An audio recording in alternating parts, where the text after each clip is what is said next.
Feest bij de Spetter in Bedaard. De zwemskwallen bestaat deze week 10 uur in het dorp.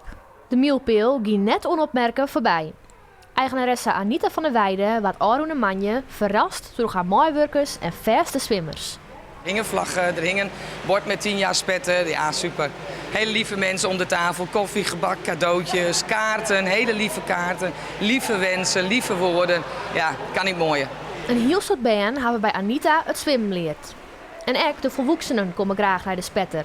Van aquasport of revalidatie. Anita had in de oude jaren een soort mooi maken en mooie herinneringsopdien. De rode draad is gewoon het gedragen worden door je team, door je klanten en door al die lieve kinderen die we gewoon weer blij kunnen maken met een diploma. Dus ja, elk mens is uniek, elke herinnering is uniek. Ik zwem hier al 10 jaar sinds de opening. En 2 keer per week. Het is gewoon gezellig hier. Het is een grote vriendenclub is het gewoon geworden.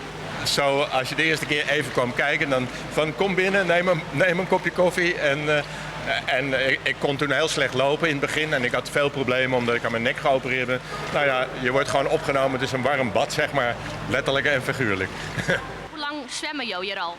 Nou, al wel 10 jaar. Ja, het is hier ontzettend leuk. Hierna komt dan zo'n clubje met dames op leeftijd en wat ouder. En die bewegen dan en dat is zo mooi om te zien. Die hele groep. Die echt zo'n samenhang. Als de een ziek is, weet je, ze gaan allemaal bij elkaar langs. Het is lief en leed en alles. Ja, het is geweldig. Na het sporten maakt het Anita altijd tijd voor een sociaal moment met zijn oom.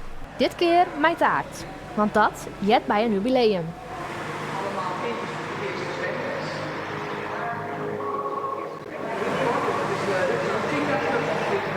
Een soort ups, maar er wieren echt downs. De coronatijd maakt het soms knap lastig voor Anita. Maar ze houdt de halp op het wetter. Ze hoopt het haar werk dat nog heel wat jaren vol te houden. Iedereen is hier welkom, met zonder beperking, kinderen. We leren iedereen zwemmen.